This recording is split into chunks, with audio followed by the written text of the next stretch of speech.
All right, cool. All right, guys, we'll jump straight in here. We're going to keep this very casual. So if you guys have questions along the way, please interject, like throw them into the comments.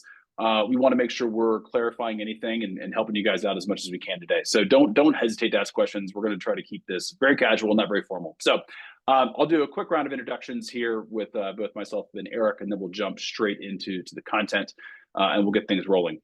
So first off, my name is Alan Burt, founder and CEO at Blue Stout. Blue Stout is a e-commerce focused optimization design development firm. So we work primarily with direct-to-consumer brands and we help them optimize their storefronts.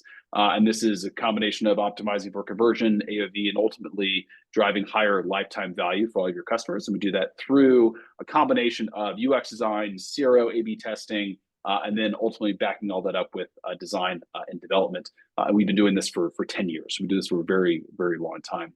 And who I'm joining with me today is Eric. He's above me on the panel. I don't know if you can see him. He is our head of optimization. So Eric, you want to say hi? Hey, everyone. Thanks for joining us today.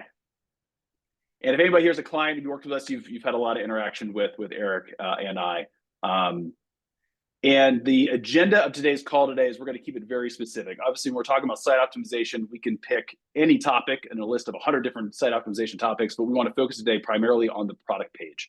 And so what we're going to be doing first is we're going to be introducing our formula for how to design product pages that convert. So I'm going to break down very specifically the framework that we use when we are designing product pages. This is a framework we've developed over the last 10 years of designing product pages for direct-to-consumer brands. So we're going to focus first on outlining that framework, and we're going to do that very quickly because what we then want to get to is some actual teardowns. So this is going to show you very specifically how we apply that framework when we look at other store sites. So if we were to bring you on a client, or if we were to help you guys optimize your product page, how do we do it? And we're going to give you some examples of brands, and we'll do some teardowns live of those brands. And then ultimately at the end, if we have some time, we'd love to actually do some live teardowns of your sites. So if anybody here wants to volunteer as tribute to throw their URL or a very specific product URL into the comments, we can take note of that. And we can try to get through as many of those as we can at the end of the call today.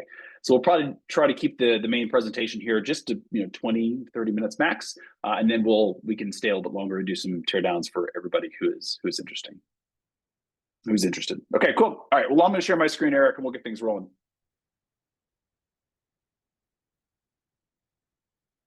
And let's also make sure here we are recording this. Give me just a second here, guys.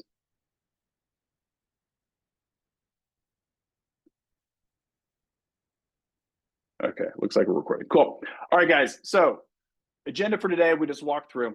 We're going to be first off talking about the anatomy of a successful high converting product page. So I'm going to break down very specifically how we think about designing product pages, the layouts, and the two stages that every consumer is going to go through before making a purchase decision, and how you can optimize for each of those two stages when you design your product page. And then we're going to do some live teardowns. So let's go ahead and jump straight in, and let's talk about what we call internally the product page conversion formula. It's the framework that we use as a starting point whenever we are designing a store or designing a product page for a store, whether it's a brand new store or an existing store. This is always where we begin, is this framework. And this gives us a really good understanding of how we should be thinking about the elements that need to be on that page. And this framework is rooted in essentially consumer psychology. And this is, we didn't make this piece up, right? This is a concept that's been around for a very, very, very long time. And the idea is that whether you realize it or not, you are, as a consumer, and all consumers are making a purchase decision. When you decide to buy something, you're essentially making that decision in two stages. And the first stage is always an emotional decision. So if you think of it as like a two-step process, so let's say I'm going to buy a pair of shoes. My desire to buy that product initially is always going to be driven from an emotional point. And lots of times you recognize this. It's something that you recognize that you're doing. You recognize that you're excited about something. You want something. You desire it. You understand it's emotional. Lots of times it's happening subconsciously. And your buyer's in the exact same place. So as a marketer, your job is to understand for your product, what you sell, What drives that emotional connection first? Because without emotion, the rest of it doesn't matter. So we always want to be thinking through, one, what is our product? Two, what is it that our product does that's going to elicit an emotional response from our buyer? And how can we rev that up? Whether it's through imagery, whether it's through video, whether it's through sales copy, etc. What can draw a strong emotional connection? And then the second stage of the purchase decision is what we call logic, or a logical decision. So if you are, again, go back to the analogy of buying a pair of shoes. If I go and find a pair of shoes, I'm like, oh man, these are a great pair of running shoes. I need these for, training for a marathon. I've heard about these things. These things look awesome. I want to buy them. That's an emotional response. And then your brain then triggers the logical set of questions where it then starts to justify or talk yourself out of that emotional decision. So it can go one of two ways. You can ask yourself a bunch of questions that are either going to push that emotional decision forward, or it's actually going to move you away from that emotional decision. And as marketers, we need to then anticipate for our product, for your product, what are those logical questions that the customer is going to ask? And we need to anticipate those so that we can actually answer them in a way that's going to move them forward with the purchase. So the framework we always like to talk about is emotion plus logic. And again, this is rooted in consumer psychology. So when we're thinking about emotion, this is always the number one goal, right? And if you don't create that emotional connection, then it's going to be very difficult to convert them, because it's very difficult to talk somebody into something logically. There has to be that rooted emotional connection. So anything that we can do to heighten that emotional connection and keep that user in that heightened emotional state so then they can move through the logical process smoothly, that's going to result in a higher conversion rate for your product. Obviously, the higher the price point, the more complex the product is, the higher you're going to have to get their emotional state in order to convert them. If it's if something costs $1, it doesn't really matter. It's probably not that big of a deal. I don't have to be that excited. I'll probably just go pull the trigger. If something's $1,000, we really need to get that consumer heightened and excited and in a high state of desire in order to move them then through the logical process and then get them to buy. So when we think about, very simply, and we'll show some examples of this when we start to do some teardowns, when we think about what are the basics, right? Really, really, really strong imagery, right? And not just talking about imagery that's going to be studio shoots of the product. We're talking about how can we help that user visualize in a strong visual way them living a better version of their life, or a better desired version of their life with your product, right? Somebody buys something because ultimately it's either solving a problem for them, or it's making their life better, or it's in a perceived way. It's perceived that it's going to make their life better. And imagery is the absolute strongest way to do that. Imagery and video. So we always want to be looking at imagery and video first. Sales copy that speaks very specifically to the benefits that I care about, right? And this is a really important part, is that you may think the benefits of your product are X, Y, and Z, but the reason your consumer is buying it might be completely different. So it's not just saying, hey, look, we know the product does this, but it's actually testing those, and it's actually doing consumer surveys, and it's actually talking to customers and really understanding for this product, what is the real reason that they bought? What are those benefits, and making sure we're putting those in the right place in the buyer journey to maintain that heightened emotional state. And we always talk about things like iconography is a great way to explain benefits. And ultimately, the other day is we don't want to just drown people in text. Text is not an emotional way to, it's not easy to consume that's going to heighten that emotional state. So anything we can do that can make it very easy to browse is also going to improve the ability to actually deliver these assets that are going to heighten that emotional state. Then we start moving into the next step, which is what we call logic. So you decided as a buyer that you want this, you desire this because it's going to make your life better, or you always wanted it, or it solves a major problem. Then your brain then triggers the logical set of questions that it starts to ask. We categorize those questions very simply as the 3 Ps, just to keep it very simple as a framework that you can repeat. So as a buyer, you're going to start asking questions around the product. So these are questions about the product. This could be things like materials. It could be things like, where's it made, right? There's all these questions that are, when am I going to use this? When do I not use this? How much of it do I use? Anything that's a question about the product itself falls under the first P of product. Second P of process. So this could be, okay, once it gets here, what do I do with it? How do I set it up, right? After I buy this, what happens? When does it get here? Once it gets here, can I return it? How much time do I have to send it back? Is it an exchange? Do I get a full refund? So anything that's related to the process of either receiving, using, setting up. Does this require instructions to build? Do I need help to build this? It all depends on what the product is, but it's identifying what are the process related questions that are related to your product. And the final P we call perceived risk. You know that your product is great. There's no risk with buying your product, but a first-time purchaser does not. So there is going to be a certain amount of perceived risk with making a first-time purchase of a product, especially from a brand that you have never purchased from before. And so we need to anticipate for your type of product, what are going to be the perceived risks of buying this? It could be anything from quality, right? It could be, health concerns if you're buying like a supplement. So again, it all depends on the product itself and who your buyer is, but we need to identify what those perceived risks are, and we need to start to reduce that perceived risk throughout the buyer journey. So when we look at what are some assets, and we'll show you guys some examples when we do teardowns, but thinking about those 3 Ps, right? So we're thinking about, for example, questions about the product.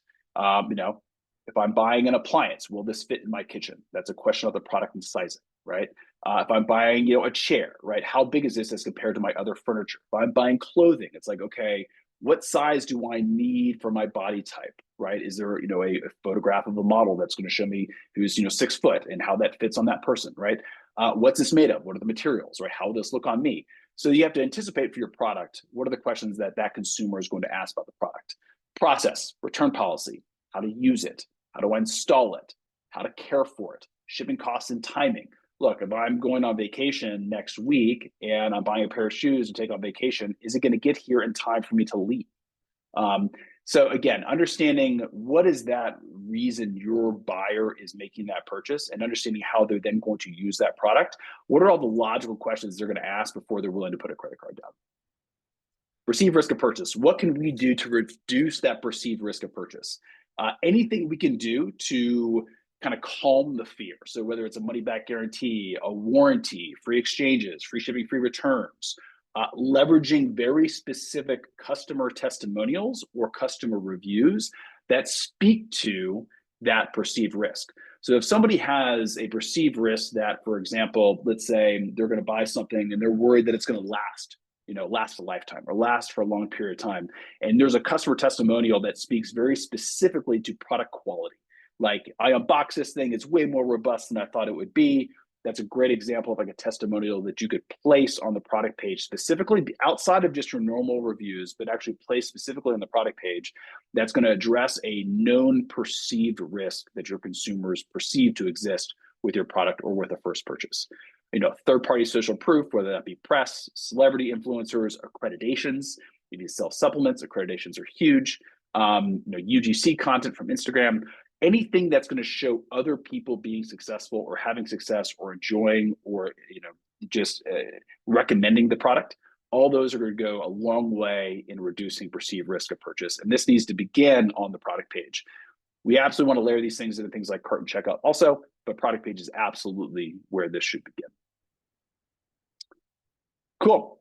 So that is the framework that we always begin with, is emotion plus logic. And then when we want to identify what are the logical questions that your customer is going to ask, we always start with identifying the questions that are related to the 3 Ps. Questions about the product, questions about the process, and questions that pertain to perceived risk, the perceived risk that your customer has with making a purchase with you. And that typically that's going to be a first purchase. After they bought from you once, perceived risk is going to start to decrease.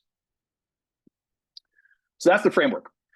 So what I'd love to do now is let's go ahead and jump straight into some product page teardowns. I'm going to hand the screen share here over to Eric so that we can pull up a couple of different brands. And the idea here is, think of the frameworks, that we talked about for designing a product page. We're going to go in a lot more detail. We run, at this point, we run, thousands of A/B tests over the years. And so we've got an incredible amount of data that shows us what works and what does not work on product pages. And so what we're going to do now is actually show you guys a couple of brands, a couple of product pages, and tear down what they're doing well and what they're not doing well, and recommendations that we'd make for changes or improvements to them based upon the framework we talked about, and also just based upon all the data that we have available to us on what converts and what doesn't convert. So I'll hand it over to you, Eric. Awesome. Thanks, Alan. What we'll take a look at today are, we chose a few products and product detail pages from just kind of like selected from across the internet. We don't have any inside insights into any of these. We're just looking heuristically at the front end of these websites and trying to apply some of the best practices or recommendations that we've identified through all those A/B tests that we've done over the year. We selected a few that kind of fit into this theme that we're really approaching in terms of the consumer cycling right now. As Q1 approaches, we start to see a huge amount of consumer interest in the health space. So New Year's really brings about this like wellness season. So we get through our holiday feasts and cocktail parties and start focusing back on our physical and mental well-being. So the first one that I chose for a teardown is a company in the wellness space. So taking a look at this company here, this is Wellco, if you've heard of them. It's a CPG company that makes, this greens powder here. So we'll take a look at some of the things that they're doing really well and some of the things that, maybe they could improve upon, because that's really what our practice in optimization is rooted in, is using data to identify the elements of the consumer process, purchasing process, that are performing really well so that we can figure out ways to get more of the audience to perform that way, as well as identifying areas of friction that we think we can use where we can remove that friction in order to improve overall performance. So taking a look at this product detail page, you can see here what I would say is a relatively typical layout of a product detail page. We have our imagery on the left-hand side, title, pricing, reviews, little information, variant selection, add to cart, a little cross-sell here, great to see, some additional information, and then some graphics at the bottom. Relatively typical in terms of the overall structure of it. That's actually a good thing. We don't want to have a product detail page that's so kind of out of left field and unique that users can't navigate it or don't feel comfortable, understanding how to utilize it. So starting with some of the things that I think, we'll start at the top of the page here. So default page load above the fold has a bunch of really great messages. The thing that I like that they're doing right now is they're checking a lot of the initial boxes that we want to see communicated for those P's in terms of what we're communicating on page load above the fold. So the wellness CPG space is one of the most competitive categories. So that means it's even more important to make sure that we're clearly communicating those 3 P's above the fold. So on this page, we've got kind of like what I would call an appeal to authority in terms of the awards over here. We have a social proof. We've got the reviews. There's we'll call it a celebrity endorsement over here in the product description. And those things help me understand that there is a lower perceived risk, and it starts to tell me a little bit more about the process and the product itself. So these all lean into a little bit more of that logical side of the purchasing process. So I think where this page could improve is by leaning into the emotional needs some more. One thing that I think we can do in terms of that is focusing on the imagery here. So the imagery, I think this is where there's some missed opportunities to start making a little bit more of that emotional sale.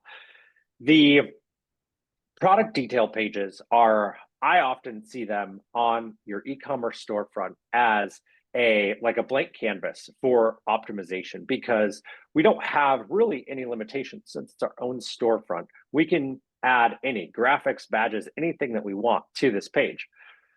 They've added this winner of 21 awards, and I do love adding badges. I think badges are one of the most reliable things that we can do to optimize a page, whether it's a product detail page or even a product listings page. Badges carry a very, very high win rate. This badge, however, the one thing that I don't love about it is that rather than communicating like some additional like value propositions or product attributes, it's a little bit vague in its nature. It's just calling out that it's won 21 awards. And those 21 awards are there, that's great to see that there's that many awards. But what I would think is that if they were to test a specific award that they've won here, my guess is that that would win out against over the aggregate amount of awards. So imagine if they were able to include, saying that they were included on Oprah's favorite things for holiday this year, or maybe like a Mind Body Green award is a common one that we see in this space. Those specific awards, I think, would probably outperform this overall kind of aggregate amount of awards because it's able to create that more emotional connection with the user to know that, hey, a publisher that I hold in high regard also holds this brand in high regard is a great way to start creating that emotional connection. I also love the product description over here. One thing that we see doing really well over all of our A/B tests is focusing on optimizing your copy. A short piece of copy to introduce the product tends to perform really well when we place it high on a product detail page. And it's also A/B testing here is a really great way to measure the efficacy in your marketing copy. So you can begin to dial in your positioning and the way that you present the product in order to improve those propensities to purchase. There is one thing in here, though, that you should never, ever do. As you start reading through this, you eventually reach this link here in the second graph where we have a link out to, it's a pretty compelling offer. Want to know which of the 5 award-winning flavors is right for you? Click here for our founder, Elle McPherson, to describe each one. When you click on this, it takes you off of the page into Vimeo to go watch this video. That is something I would never, ever do. Not only do you almost never want to create a link away from the product detail page's buy box, you almost also never want to link out to content and social media sites. These platforms are specifically designed to maintain user attention by recommending more and more relevant content. And if you think of like the Vimeos and YouTubes and Instagrams and TikToks of the world, they've probably got much, much larger budgets that they could deploy against maintaining user attention and interest there. Once a user does leave the site and go to those pages, they could see something there as, innocuous as a pygmy hippopotamus, or they could also run into a feature of a competitor that convinces them to buy something else. It's really this Wild West. So it's sending qualified leads from your product detail page into this uncontrolled environment that's built to keep them there. So we always want to make sure that we're keeping users on site, especially on product detail page, if possible, once they reach this depth in the purchasing process. For this, I would just recommend putting that video in like a classic lightbox or modal that pops up on the page. That way we can put that in and wrap that in something where user can go see it, because it seems like that's probably helpful to know, which one of these flavors is right for me. But I don't want to leave the page to do that. And we don't want to send people off the page to do that. Then speaking of the flavors, I think the variant selections here could be much more engaging. These are flavors. They're flavors that are like recognizable. It's not like a made up Pop-Tart like raspberry or something. It's pineapple and lime. These are all recognizable flavors that not only do we know what they taste like, we know what they look like.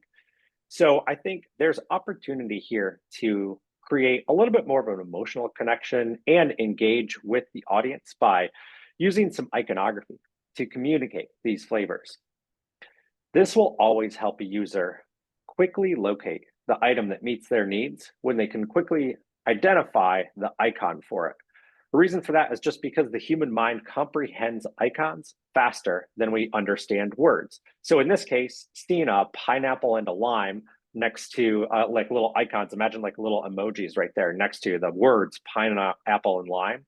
If I arrive at the site and I'm ready to make a purchase or I have a favorite flavor, that eliminates the entire decision process of reading through all of this copy. If I just see the iconography for pineapple and lime and I know that's my go-to, I can click that and move on to my purchase that much faster.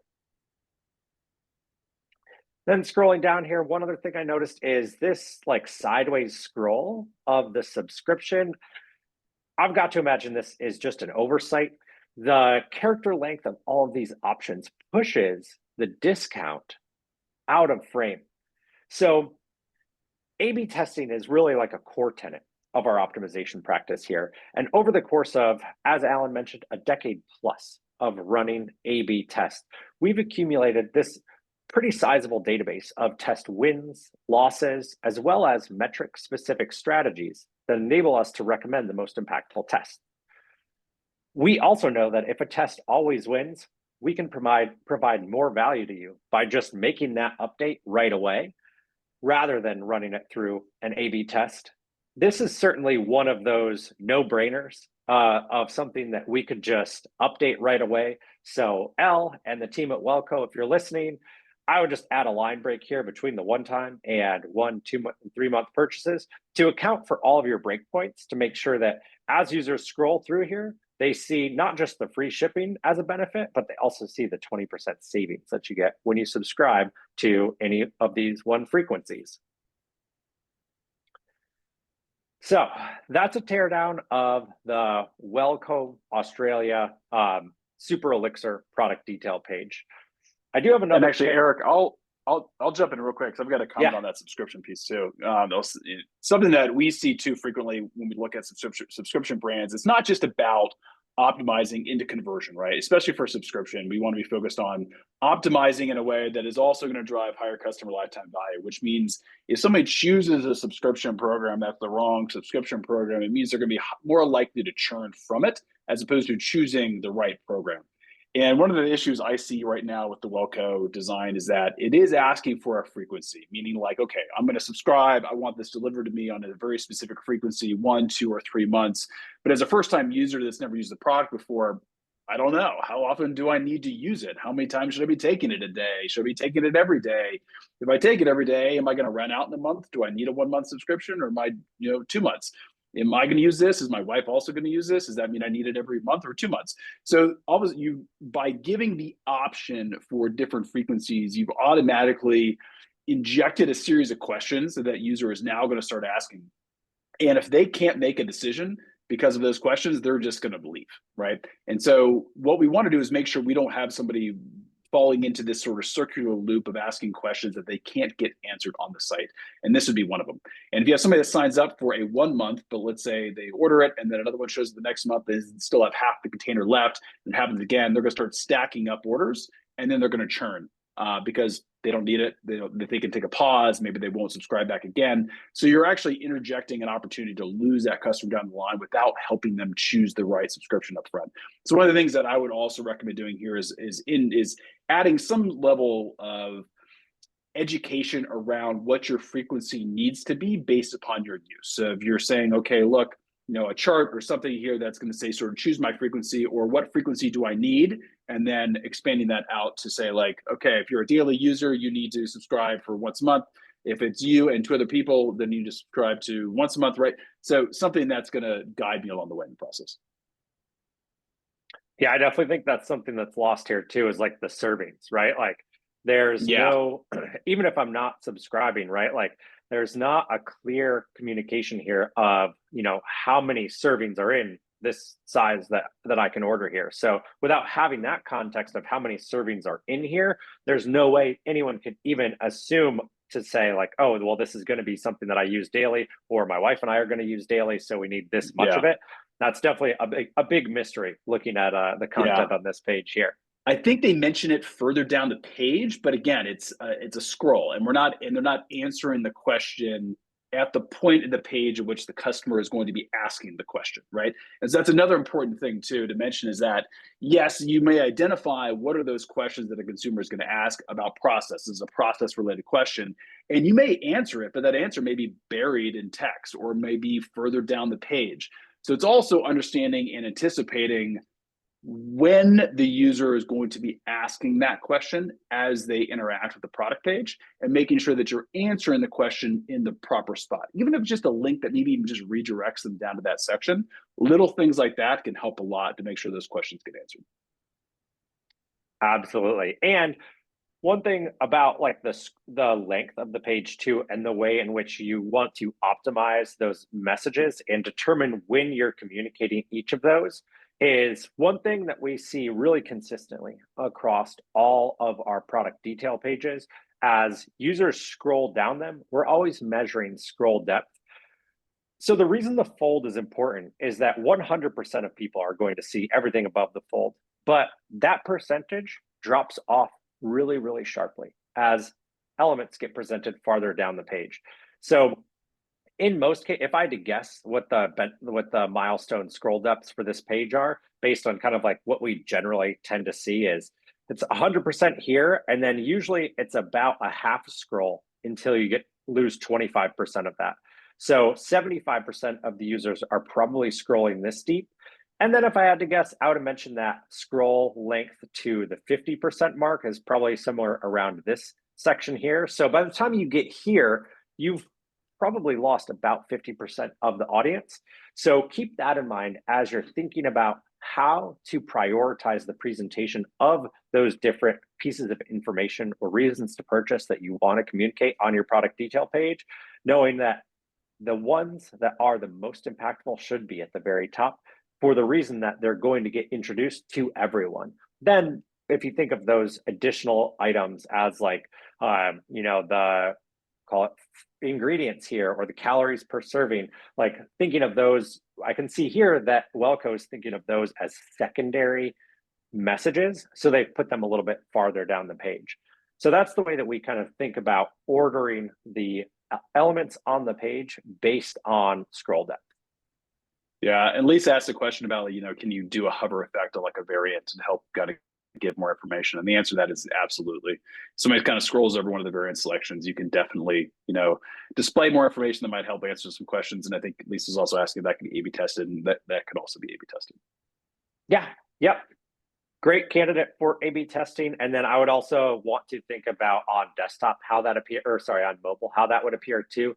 Most of the times when we're running A/B tests, we're looking to impact the entire audience, not just a single device, at least early on in our testing journeys. So I would probably want to run that. The way I would set that test up is I would add a hover state for desktop that had, a secondary attribute or something, and then think about if that's something that I can present on the mobile website as well, since I don't have the opportunity to utilize a hover state. A lot of times we'll have that based on just have like a little bit of copy below on mobile. But the downside there is on mobile, you're always going to have less real estate to communicate those. I would usually recommend just running the test. So if we think like, okay, that's going to help us out on desktop by having a hover state with additional information, that might end up being great for desktop. But I always think it's worthwhile to run that test, come up with variations for all of your device categories so that you can gather all that data at once. Even if we think there's a higher chance of success with the desktop experience than there is with mobile, I always think it's worthwhile to run the test on both, because then at least you get all of that data in a single shot, avoiding the potential kind of like slippery slope, if you will, of saying like, oh, well, we did this on desktop, should we do it on mobile? I always default to just gather all the data while you can, because that, I think, in aggregate allows us to move a lot faster through optimization of a page or the entire website. Perfect. Anybody have any questions about sort of the teardown here for Welco? If not, what we'll do is we can jump to the next example.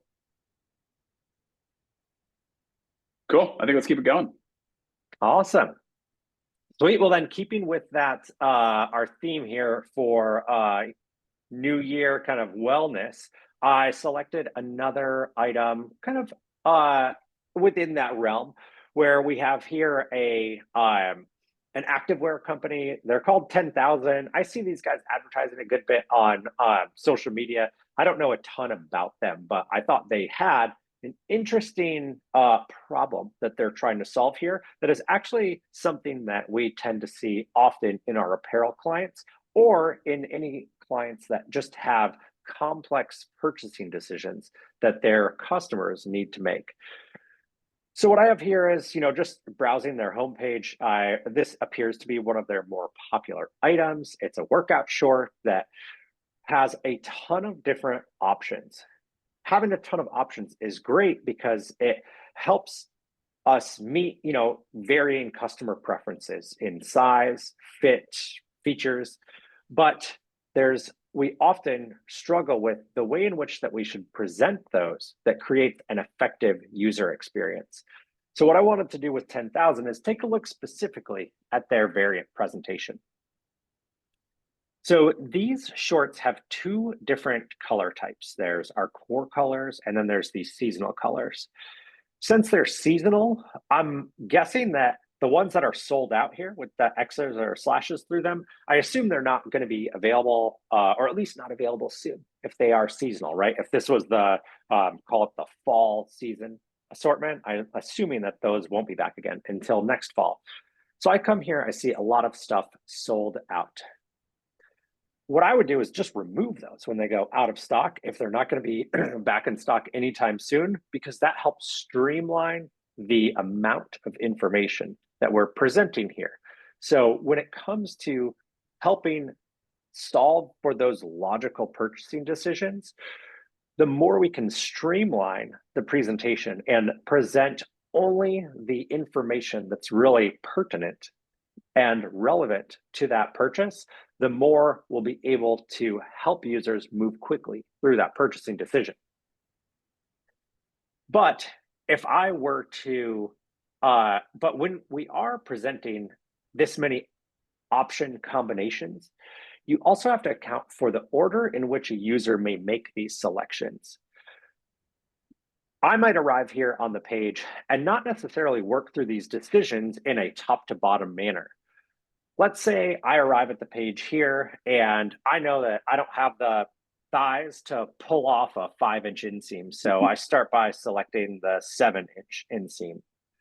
That really changes things. Once I open it up to the 7-inch, I can see that I almost have every color now available to me.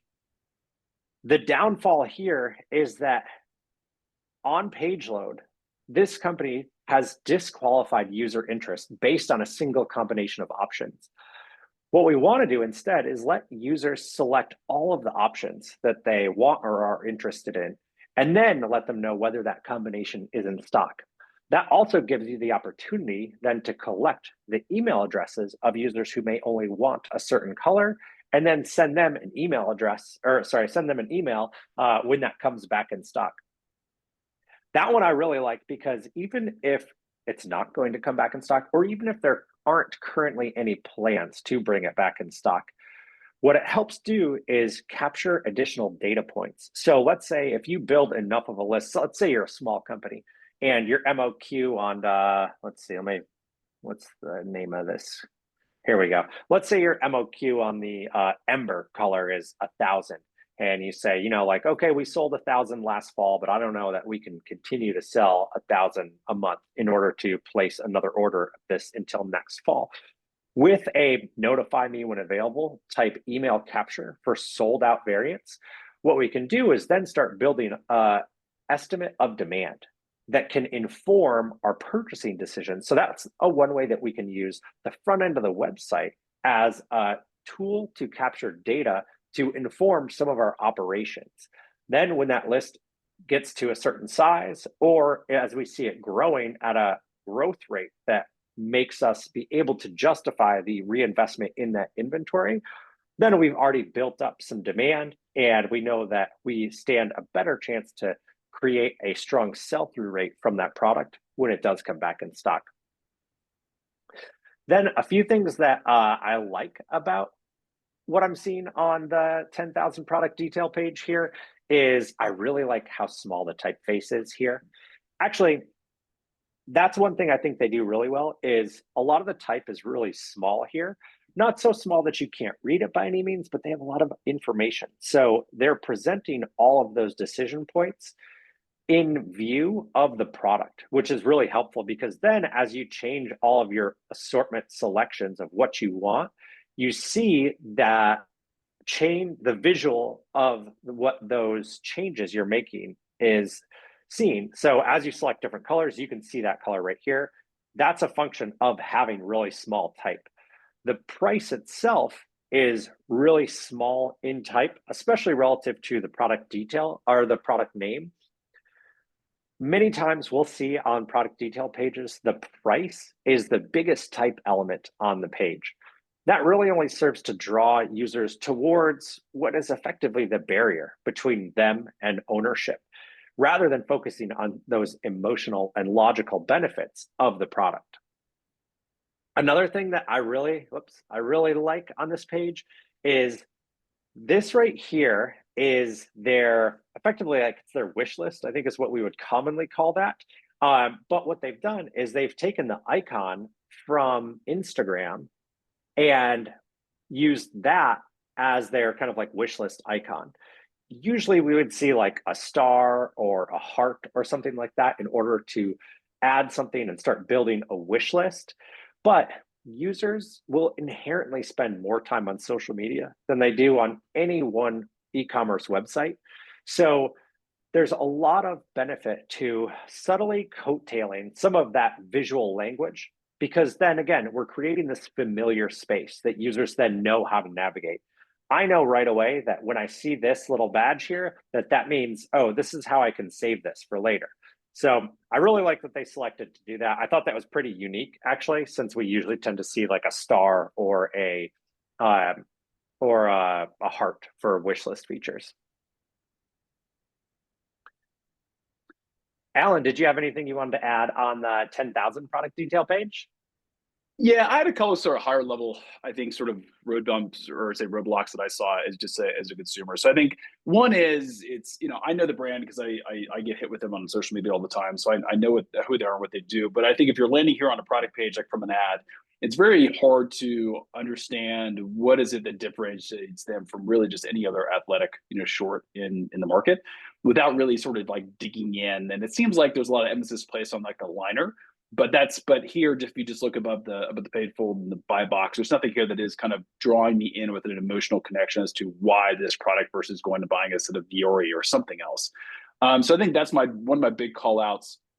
The other piece to me is that I go to this a lot with apparel because we see this as a friction point with apparel all the time is choosing sizing. Size guides and understanding, shape and how it looks is a huge part of apparel. And you sort of mentioned the 5-inch or the 7-inch, and I think that's a really interesting question. It's you have to make that decision here to make a purchase like 5-inch or 7-inch. What if I don't know, right? Like, what if I don't know how long my workout shorts are? What if I don't pay attention to those measurements? I think something here that would be dramatically helpful would be as you click between those two variants, actually having a product shown on an actual model in a studio format saying, this model is 6'1" wearing the 5-inch, right? And you click to the 7-inch inseam. It's like, this is the model is, 6 foot wearing the 7-inch, right? So that way you get a visual understanding of how it would fall and look on you. At the end of the day, like every consumer is to a certain point vain, and they want to make sure that what they buy is going to look good on them. And I think that's a huge miss from them in the buy box right now is not having actual human models showing the product. Yeah. I totally agree. And I do know the color core or the core colors rather, I think they do a better job. I did see more of these seem to have the product on model, but now I'm having trouble even finding any of them. This product detail page, I couldn't find one. Yeah. I thought I saw one when I was clicking through preparing for this, but oh, you know what? It was this guy. It was the Ember. One thing that I think this Ember, product right. page does really well is there's kind of two schools of thought around a product detail page. So we don't know anything about the way that these guys are acquiring traffic to this page. If it is, a majority of people that are coming from paid social or other acquisition tools, traffic acquisition tools, or if it's people who are navigating through the site to come here. But that storytelling around the liner is definitely something that I think is worth chatting through a little bit more, because if that is one of their main value propositions, like this product detail page is built like what I would call like the Amazon method, right? Like all of Yeah. the extra information is stripped out, which allows you to make a really fast purchase, right? There's nothing Yeah. here that is not transactional, above the fold at least. Yep. This is oftentimes a great strategy, but you have to make sure then that the audience is primed before they arrive at the page, that they understand all of those benefits to purchase, reasons to purchase, and why this is something they should seek out. Then the product detail page is just serving as like a transactional element as opposed to a storytelling element. A It's lot a of great times, point. a lot of times the storytelling can just get in the way. So like we could A/B test this and say, okay, we're going to add, let's say like a badge. We're going to add a little bit of copy here. We're going to add, just more storytelling about like the fabric and the fit and the features. We may see that just gets in the way, but we also might see that benefits conversion rate. So I point that out just to highlight that there really are two different kind of like avenues that you can go down with a product detail page layout.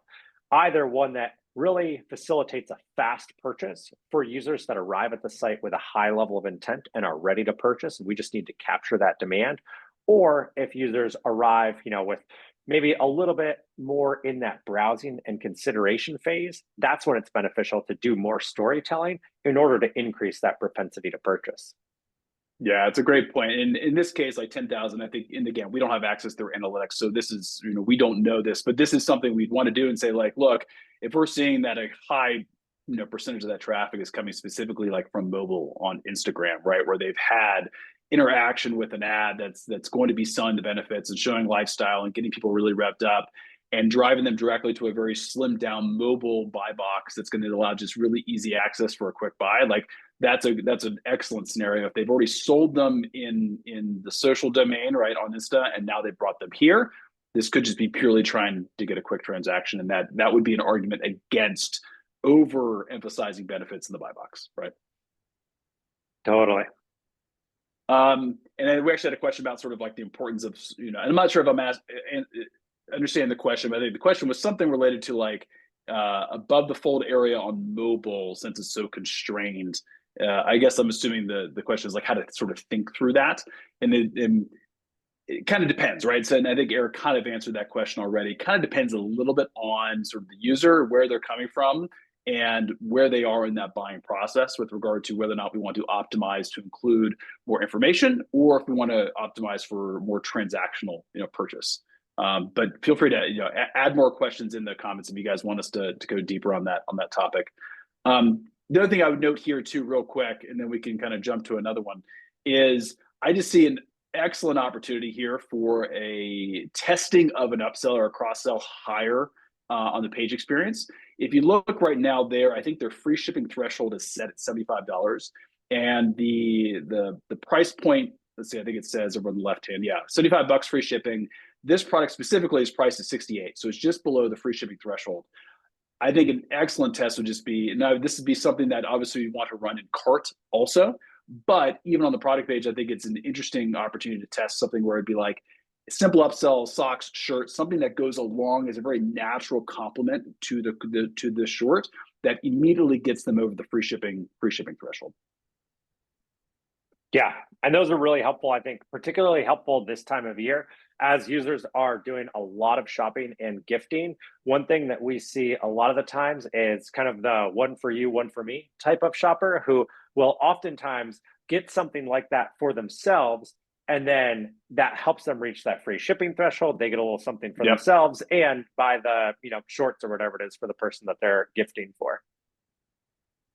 Cool. Well, we've got about 9 minutes left of the hour, and I want to make sure we wrap things up at the hour for everybody. So let's choose one of these site examples or one of these sites from the comments here, and let's just do a quick teardown. I don't know if you have a preference, Eric, on one of the brands that was shared. I opened a couple of them. I don't have a preference really at all. I'll just grab maybe one of these kind of like at random. Let's do Milk Street Store. Yeah, let's do Milk Street. And guys, anybody who shared a brand, anybody who's on the call today, I'll sort of share this real quick, just so you guys are all aware of this, and we'll talk. Then we'll head to the next teardown. But for anybody who attended the call, we're doing two things. One, you can line up a strategy call with our team. I'll actually take that call directly with you. So for anybody who's on this, I will line up a 30 to 45-minute call directly with you, and I will actually assess your site live with you on a call if you are interested. So you can go to bluestout.com/strategy, or frankly, just go to bluestout.com. You'll see a link that says book a call. We'll make sure that if you are on this, I will be the one who attends that call with you. And then as a part of that, that's free, totally free strategy call. But as a part of that, if you are interested in having our team do a full site analytics and audit teardown, we are offering a 50% discount on those audits just for people who attended this call. So if that's something you're interested in, line up a call, we can talk about it. All right, so Milk Street.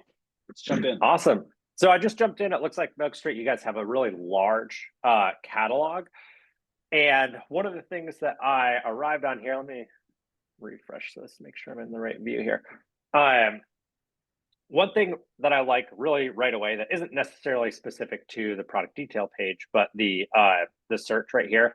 This is, I think, a great feature, especially for sites that have large catalogs, is allowing users to search, kind of like even prioritizing that in the hierarchy above your navigational elements here to go into any of the menu items. This really helps capture existing intent. So if I know exactly what I'm looking for, I want to make sure that I can find, or as a website owner, I want to make sure that my users can find what they're looking for as quickly as possible.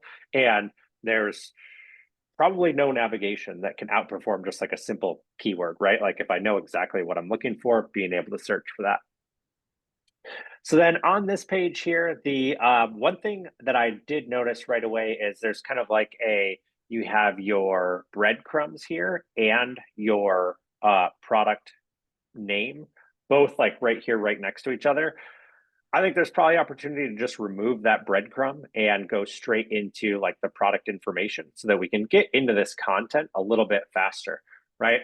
The only time I really see breadcrumbs really perform well is if it is both a large catalog and there's a wide distribution of where users are starting their session and where they're coming from. So if it is really complex and a lot of people are starting at different points deep in the funnel, that can be helpful.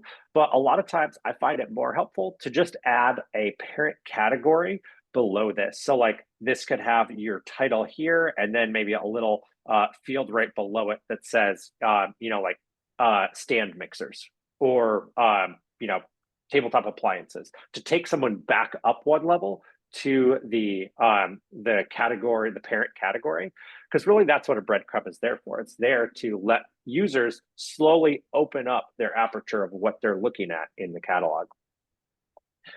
Another thing that I think is working in against each other here is you have your only 3 left in stock. That's great. We love creating a sense of urgency through scarcity. But the question that I would have as a perceived risk as a customer is there's no reviews here, but there's only 3 left in stock. So why haven't all the people that have purchased this left a review? Anytime we have 0 reviews, a lot of times that can work against the trust that creating reviews generally does achieve. So anytime there's 0 or maybe even call it single digits, depending on the amount of volume of units you're moving, I always recommend hiding that until there's some content there to make sure that it just doesn't fire off like a sense of doubt in the user's mind about have people purchase this? And if they have, do they like it? Why doesn't anyone have any feedback? Yeah, and to that point too, I think there's ways to leverage if you don't have reviews, right? Like remove the review stars and try to isolate something else, whether it's like a specific like press testimonial or something from like influencer. Utilize some sort of social proof in here to showcase the value beyond just you telling me it's valuable, but like to actually sort of justify that, especially for a high price point product like a $750 mixer. 100%. Awesome. Well, I know we're almost at time here. Alan, do you want to wrap us up here? Yeah, I think let's wrap up real quick here. I want to make sure we don't go over an hour for everybody. So guys, like I mentioned before, if you're on the call and you just want to you just want to talk through your site. Again, this is something we're offering for everybody on the call today. We'll make sure that you get on a phone call with me directly. Just go to bluestout.com/strategy. We can line up a call here either over the next week or after the holidays, whatever's better for you. Just find a date and time to book it. And if you guys are interested, part of what we do at Bluestout is we do offer full site audits where we will actually sit down and we will break down your entire analytics. So we'll look and see what's working, what's not working. We'll actually build out a custom dashboard to show you what is working and not working on your site. And then based upon that, we'll list an entire series of recommendations of specifically what you should be changing, optimizing, or testing on your site in order to improve revenue, conversions, AOV, all the metrics that actually matter to you as a brand. And if you're on this call, we're also going to offer a 50% off that audit process. If you just want to talk about it, get some questions answered about it, you can also just book a call directly at bluestout.com/strategy, and we can talk about it there as well. So if you guys just want to chat about sites or talk about the audit, don't hesitate to book a call, and I'll talk to you then. Other than that, I think we're good to go. We're going to start doing a lot more of these sort of very quick trainings next year. I've done a couple of them this year. Everybody here is likely a reader of our newsletter, the Commerce Lab. If you're not a reader and you want to sign up, every week we send out one very specific insight that you can use to optimize your site. And it's based upon A/B tests that we have run for other 7, 8, and 9-figure brands. So it's all data-driven insights that we have seen from our A/B testing. So you can go to thecommercelab.com to sign up, or go to bluestout/newsletter. Either way, you can sign up in both places and to get on that list. But otherwise, thanks for attending, and we'll send out an email when we do another one of these trainings in January. Awesome. Thanks, everybody. Thanks, guys.